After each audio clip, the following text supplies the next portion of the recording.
Welcome to this panel. I wanted to start by getting you all to weigh in on the question around the panel is, can we finally use the proliferated data to drive K-12 outcomes? And actually not can we, but I wanted to ask you to raise your hand with the level of the level of enthusiasm that you feel the sector has gotten to in achieving that goal to personalize learning for all children, to add efficiencies to educator workflows. So if you're like, not at all, just leave your hand down. If you're like, oh yeah, we're done, way up, and anything in between. Any arms up? We see a little, a couple, one high. Most at about maybe 20%. All right, thank you for that. So we have a really interesting panel today. A lot of senior execs at large ed tech companies, many of whom are actually working on solving this problem. And also I want to start with the district perspective. We have Diana, who's a CIO in a school district. What are you seeing on the ground about how far we've come on this question? So data. So for us, in my 20 years, we've been collecting data for 20 years. The state collects data. I've probably implemented in my career 4 data warehouses. So I know we have the data. I know we're collecting the data. I think the issue is nobody knows what to do with the data. And not just that, we might have some that know what to do, but training staff to know what to do in the small amount of time that they have during the day or the year to try to personalize learning for each student, it seems like an impossible task. So also your hand would not have been way up. Got it. Yes. And they did ask us not to actually introduce ourselves because in the app there is a bio for everyone. So we just wanted to use as much time as possible to have the conversation. Shawn, why don't we start with you? What's an example of let's start with bright spots. When is this actually working? Like where data is coming together from different sources to serve educators and students? Yeah, I think that's great. And I appreciate you being on the ground with all of this. And so I think for us, a couple of places we found some early successes. We're trying to attempt to connect fragmented data across products and various forms of assessment. And not actually just put it on one screen for teachers, but actually connect the data, model it, and then give a holistic performance picture of every kid. And I think we're in a little bit of a unique position to be able to try to do that because we've got products that span core, supplemental, and intervention. So I think that's one spot where we're working to do that. But I think the second piece is the teacher daily workflow. And if you think about, from our perspective, a teacher might look at data before school, during their planning period, after school. And we're trying to think about efficiencies and the rapid ability to impact the instructional moment. And so what happens if we could actually give teachers the data in the instructional block where they can make decisions for small groups, maybe personalized assignments, activities, exit tickets, right there with a click or not even a click, maybe just with their voice. So I think we've got to be able to figure out a way to impact the instructional moment and connect data from multiple places in one spot. And when you say multiple places, is that even within the ecosystem of one company or across the sector? Yeah, I mean, I think we've got to figure out ways to partner across, but I also think that the ability to do it within your ecosystem is a starting point. And then obviously partnerships, whether it's assessments or other types of products, I think we've got to figure out ways to break down barriers with that. Yeah. What else? Anyone else want to add? Todd, do you want to? Sure. So at Edmentum, we focus a lot on intervention and providing programs to our school district partners to allow them to meet the intervention needs of all their students. And one of the things we found where we actually see success is when we provide enough context around the data so they can actually interpret and get meaning out of that data. So if we break that down, if a district is using our assessment programs for intervention and they're looking at diagnostic scores, it's one thing just to give the diagnostic score. It's another thing to actually make it relevant. How does that diagnostic score relate to other students? How does it relate to their peers? How does it relate to grade level proficiency? If you're looking at diagnostic scores over time, what should typical growth be? How does my students' growth compare to typical growth? So what we're finding with our partners is they're using this data to actually set achievable goals for their students because they know what good growth looks like, what expectations they should set. Without that, it's really hard to know what is good progress, how far should students proceed, how far should they go in their journey. Otherwise, it's just a point in time, and it's very hard to know how to set, for an IEP or something like that, what's an achievable goal over what period of time. Yeah, definitely taking data and make it answer actual questions that educators have in the flow in a way that makes sense is something we all, I think, need to continue to work on. So what about barriers? Like what actually gets in the way? Why haven't we done this already? You want to start, Advait? Sure, yeah. So one thing that comes to mind is just centralizing the data is not an objective in and of itself. I think we already mentioned here the idea that, okay, once you centralize the data, what questions do you ask?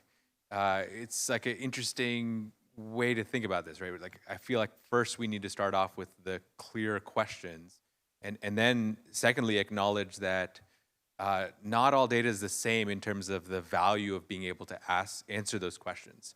And so concretely, if you take historical assessment data where the granularity of that data is like relatively infrequent, you're not sampling frequently, you're not getting a good real-time indicator of actual educational progression.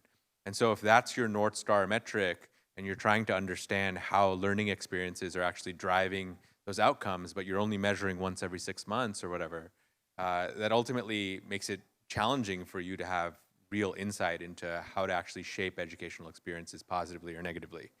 And so there's a lot of challenges here. And another thing I'd add is, like, as a technology organization, like, we have a battalion of data scientists and data engineers, and we're wrangling our own internal company data to be able to ask business questions. And that's an incredibly hard problem for us as an organization. And I think if you think about K-12, we're disproportionately invested as a technology company in terms of being able to answer these business questions for ourselves, whereas the K-12 ecosystem doesn't necessarily have all of this infrastructure, all these data scientists, and so on. So I think the challenge level is especially high in terms of using data to answer questions inside of K-12. And I think ed tech vendors can do a lot, hopefully, to make that problem a lot more straightforward and easy for the education system. Great, thank you. Yeah, it is the fact that multiple people have already said how even within companies that have the data, it's enough of a challenge to get those multiple products working together. But obviously there's hundreds of startups here with data that is like an important data point that's part of the bigger picture, but it's like, it is only that one data point. What about, like, how do we even bring this data together? Like, how is that a barrier? Are there ways, Diane, do you want to? So, like I said, we have the data, we have the employees at the district office, we have them in our curriculum. The biggest challenge is we have teachers that have 35 kids in their classroom. We have high school teachers that have over 100 kids that they deal with every day. They cannot go through the data and try to decipher how best to teach this one student. And we don't have enough people in the district to have one-on-ones with those teachers. Even small group instructions, you're still not getting that personalized learning. So what I'm seeing in our district is those softwares that are more intuitive, adaptive, that do not require teacher intervention. I don't mean ever, just not on a regular basis, that kind of give the teacher the end result, or if I answer this question wrong, I get 10 more of the same type of question until I actually learn it, and then the actual software takes me. That I think is the future, because as much data and as much analytics, it's great at the district level, it's not going to get to the classroom. And in 20 years, I've just seen frustrated teachers because they're getting paid or graded themselves on the outcomes of their students, and it's just too much, too fast, too many kids falling through the cracks. The year is small. Really, relatively so. I was just going to add on, I think, and I agree with your point on that. I think one of the questions that we're trying to still think through is how far along the continuum can we automate in the classroom? And we've connected data, so we've invested in data engineers. We've modeled it across products, across assessments, so we've invested in data scientists. So at what point along that continuum can we automate some of the instructional decisions? Because if we're going to get faster for teachers in the moment and not just looking at data in their planning period and then a day or two or later they're making instructional decisions, but if we can do that on the fly in the classroom, how far can we go in that automation? Where do teachers want to have those decisions, and then where can we pick up the heavy lift because the technology can do these things and truly personalize, for every kid, almost every minute. Right, the possibilities, which feels like somehow AI is coming. So Gavin, you work at Learnosity with, I don't know how many, but lots and lots of different companies that are, have part of the picture of what's going on with their students. Like what are you seeing as both barriers and bright spots? It's really difficult. So firstly, we're talking about the holy grail here is having the data inform instruction. And data isn't going to inform instruction like information will, and you have to providing raw data to teachers isn't really going to work, right? It needs to be interpreted in some way and visualized for them and so on. They're not necessarily data people. And it's obviously, as we discussed before, it's kind of data is siloed in different places. Any one school will have different products, and any one teacher will have different places, and it's not all coming into one place, and it's not really a standard to get all that data in one place either. And that kind of old adage about having the 7 standards of which we'll make one more, and that will be it. And it's going to be very, very difficult to do that. It does feel like there's a moment now, the AI is having its iPhone moment.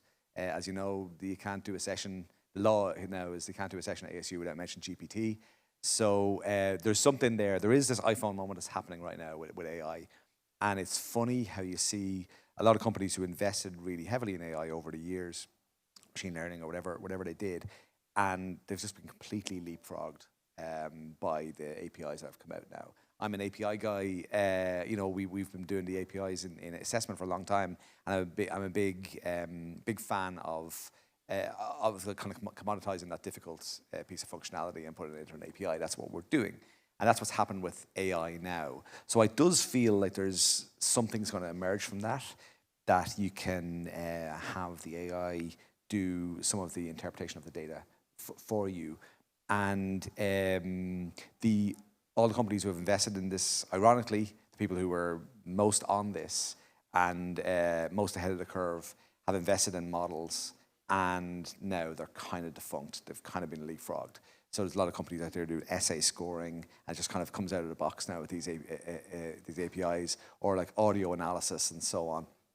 And now you have this unbelievable API that comes out, and there's a bunch of other ones now. So if you're going to do audio capture, you're going to use the same API that Alexa or Google Home uses to dictate the audio so somebody can read it really quickly and grade it. There's grammar ones, and there's a ton of it before you even get the degenerative, really, really clever AI stuff. There's a bunch of things that have been abstracted out as an API, and the companies who've invested in it, unfortunately, aren't going to do that well. And you've some people who were on the bleeding edge a number of years ago trying to do this kind of data-informed instruction, and they're probably gone by the wayside now. But it's probably now is the moment to start building that stuff.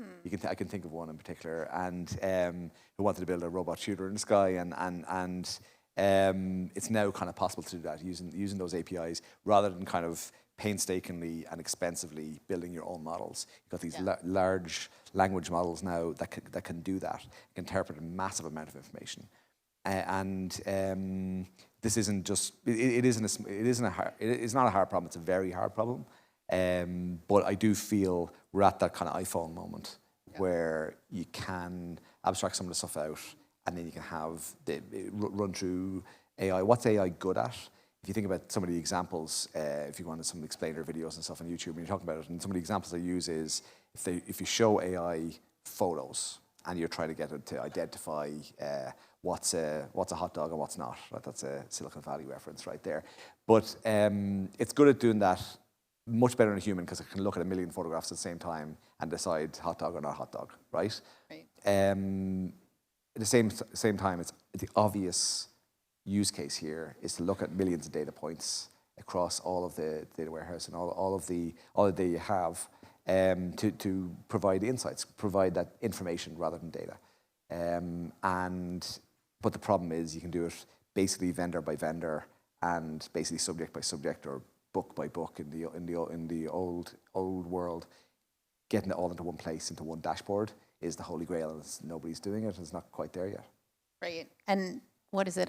I've been in the sector for about 15 years, and when I started, companies felt like they owned the data, and then it went through a phase where it felt like, no, districts own the data, and I was in a school district, and so I felt like, supported in asking vendors like, no, really, that's our data, we should have full access to it. But it feels like in the last couple of years, it's like going back again the other way, where there are very significant large walled gardens that make it almost impossible to get the data out, even for the district, but much less to provide it in an API. And the rest of the sector, like a lot of efficiencies and possibilities are possible because you can securely, safely, appropriately access data and APIs. Like, do you ever see that happening in ed tech, or do you think the big companies are going to continue to keep the walls up? I think we'll see it happen, but I think the challenge is through those APIs, you still lose the context. Until we get better at figuring out how do we provide that additional information around the data that actually makes it meaningful, interpretable, actionable, you just have the raw data. To the point she made around, when you data that works for district accountability doesn't actually work for the classroom. Right. So how do you actually make that data that comes through APIs usable to the teacher, so it isn't just, again, that raw data? Otherwise, we just compounded the problem. We have a lot more data flowing through APIs, a lot more data that actually isn't actually usable. Right. And also, should the district really have to staff up all of the expertise to bring that together? Is, but no one in the sector can do it because the different players in the sector are not enabling that to happen. Agreed. And I think AI is only going, generative AI in the future, the next wave of personalized learning is only going to compound this problem. So right now we have adaptive learning systems that are usually applied to a subset of students who need those individualized learning pathways for intervention or remediation. When we start talking about AI and adaptive systems for all students, now we've, again, compounded the amount of data we're doing. A number of students are working independently on their own pathways. Teachers are already struggling with how do you manage that in a classroom to manage students working at their own level and first-time instruction. So now you can do this at scale with all students, not just a subset. Yeah. What are other? Can I add to this? Yeah. So I love this idea that you mentioned about starting with data, but then interpreting it to turn it into information. It seems like there's another step too, which is not even leaving it at information, but ultimately translating that into differentiated instruction for each kid. And I think there's one world in which you tee up the teacher to drive that, but as we've been discussing, that's a really hard proposition for a teacher to accomplish. And I think inevitably what seems like is going to need to happen is more automation that enables differentiated instruction in an individualized capacity. And so I think a question that I'm interested in is what happens to the teacher role, and how do teachers best manage a synchronous classroom experience in the face of all of this differentiation? That seems like a critical open question. And obviously data is like the beginning of the seed that ultimately leads to, I think, bigger structural or role challenges that I think we're inevitably going to see. Yeah, well, being a teacher is so difficult. Though it's hard to know how do we make these tools actually feel helpful and not the opposite. We still have to have, the mentors in the classroom. We still have to have the teachers. As of now, they're leaving in droves. They are overworked. They're overwhelmed. It's not good. We cannot find teachers. We're ending up, with warm bodies in the classroom, which is not doing any good for anybody. So I do still feel that even if we were to move forward with AI and all of that, any help that the teachers can get is just going to be a better experience for the student and the teacher, and maybe it'll bring them back because they're not staying, they're leaving. And every time somebody retires from my district, I go, hey, would you do it again? They go, no, I would do something else. And it's really sad because especially in a public education sector that I'm in, it's just heartening, that this is happening. And I do get it because I don't think I could do it in a classroom with kids every day and then be graded basically on how they're doing. And it's just a lot of things for teachers right now. So I do feel their role is still critical to the student. Yeah, just to clarify, there's no doubt that the teacher role is absolutely Oh, critical. no, I, Yeah. were you saying get rid of teachers? That's one. Yeah. I think if you just Why are you look- hating on teachers? if you just look at the spectrum of responsibilities for a teacher right now, like there's a subset of it that is so critical. It's like the human connection piece. It's the motivation piece. It's like the inspiration piece. It's the social piece. And a human teacher is going to be the unique person that's really only capable of being able to deliver that. But if you think about the other corresponding set of their responsibilities, whether it's grading or assessment or lesson planning or actually delivering synchronous explanations, there's a million things that a teacher is responsible for doing. And I think an interesting way of looking at it is how do we leverage automation, AI, data, all these other aspects to offload the seemingly commoditized aspects of the teacher role so that they can then disproportionately focus on the most critical aspects of human teaching, which is the inspiration elements. That does sound amazing. How far away do we feel, especially given some of the new capabilities that have come out? Like, is this a decade? Are we months? Like, where are we, and what do you think is on that road? Like, what needs to happen or change?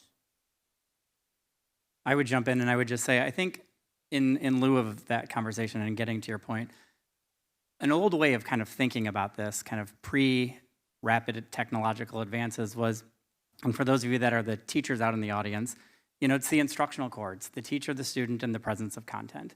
And that's not going to change, and I don't think it should change. But I think how the technology enables a teacher to move fluidly between print and digital, between 20 kids and 2 kids, is the upskilling in the profession.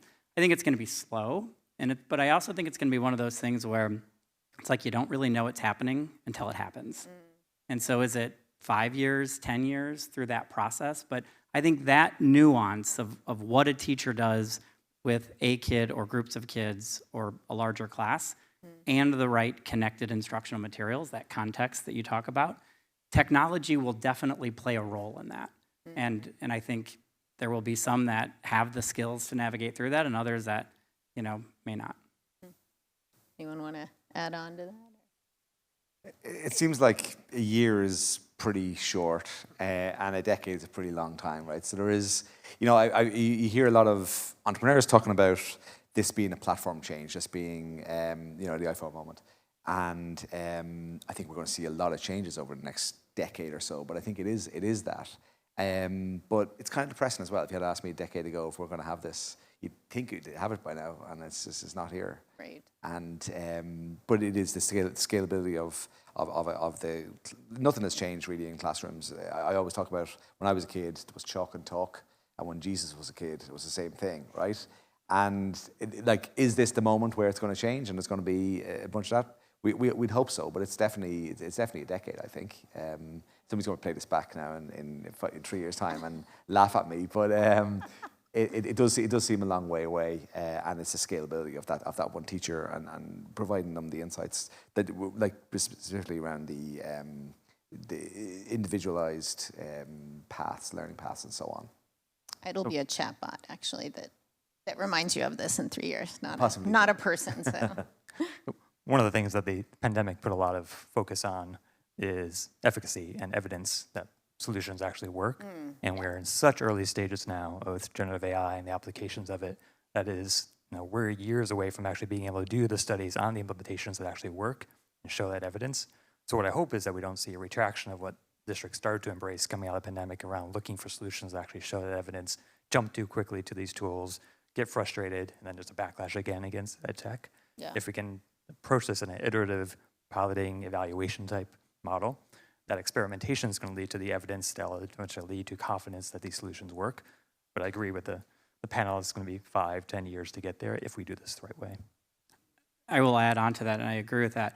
And you've got a handful of ed tech folks up here and our district champion as well. I would say the single greatest lever that district practitioners have, if you want to accelerate technology's proliferation, is disrupt the bell schedule. I think that context right there, we throw one teacher and 30 kids into the classroom, and that's the way they navigate the typical workflow of a school. Districts could change the bell schedule, and you could do so many different things with the current technology and data in place today. Now, there's obviously a ton of barriers to that, but that's one place I think they could lean in on. Yes, since a lot of the day is determined by like what period lunch must be legally or according to, Yeah, adult to student ratios. I mean, So all of many those things could be changed, and then you could use technology in very different ways. But right now, the current context is, the teacher and 20 to 30 kids, and so that's a tough environment to make to innovate. in. If you have so many On either side of the constraints. equation, whether it's district or on the ed tech side. Yeah. Does that resonate with you, Diana? Well, yes, and I was going to say too about piloting, that is key. Your district should be piloting in little small sections, different grade levels, all over until they find what clicks, and what might click at this school might not click at this school. But there are some pretty good softwares out there that have already started this, and they should be testing them and not just implementing district-wide, but doing their pilot tests, because that's key. And building those partnerships with the vendors or the ed tech companies, also, so that they are getting your feedback as well as you're listening to what they have coming out as well. So, Yeah. I think what's going to be interesting is, can you pilot in the current paradigm? To Shawn's point, unless you disrupt, change the model, if you pilot in the current structure, are you going to see success with some of these new tools, or do you have to force that disruption to see the success? And what goes first? right. Well, in education, nobody likes change. It's very hard to even just saying, MFA, we're going to start doing multi-factor. Everybody just kind of goes, what? But oh, now I just lost what I was going to say because I went into multi-factor. They don't love change. Oh, they but, don't like, love you doing They things. don't love change. But what the pandemic did bring us was a moment where everything was just kind of wild and up in the air. And so if you're ever going to do change, now is the time, because everybody's already gone through it. They're already coming back down, and it's now time to make those changes. And we really don't have a choice anymore. I mean, that's easy for me to say, sitting in the tech department, but we don't, because the kids they're still going through school, they're still moving on, but they're not moving on with the tools that we could. Did you see a backlash against technology-enabled learning after the pandemic and this idea of just like, let's go back to paper? Right, so we've been trying to do one-to-one and digital learning for years, and then boom, pandemic hit, and everybody was forced into it. They were forced to use our LMS. When we got back, they didn't want to have a virtual meeting. Like, we don't want to see a webcam anymore. I could not give Chromebooks away. Like, we don't want to touch, the kids don't want anything. It was scary because it was like, well, wait, don't hate the technology. They associate that with staying at home and parents having to basically teach their kids. And we still struggle with it, but it's getting better. Getting better. It's not over yet, though. Let me get an understanding of who's in the audience here, because then I might ask a question depending on who's mixed. So how many folks are like either startup or growth stage companies? How about investors of some sort? How about practitioners, like educators, schools? What did I miss? Educational nonprofits. Yeah, thank you. We got about 10 of those. Okay, a pretty good mix. So what advice do you all have for these different groups about, like, obviously you chose this panel out of 42 other ones. They care about data and actually having it work for students. What could they be doing or not doing? Or Well, to the startups, I kind of broadly made this point before. The idea it is a platform change. It is just this iPhone moment, and I think there's going to be companies that are natively coming after this kind of threshold moment in AI are going to be fundamentally different to the ones that kind of added in. So we're adding it in at the moment and so on, but we're not kind of fundamentally the AI company. So if you're starting a company right now, it just has to be around AI and piggybacking on these models. It remains to be seen a little bit about the scalability of these things. I have a little bit of worry about the Like our AWS bill is bonkers, and every SaaS company basically spends between 7.5% and 15%, 20% of their revenue on a cloud provider. Did you What's say 15 or 58? No, 15. Oh, 7 to 15%. 7 to 15. Okay, on a I cloud see the provider. Amazon guy looking at me going, what is he going to say now? But I worry about the scalability of some of this stuff in terms of unit prices of API calls and that kind of stuff.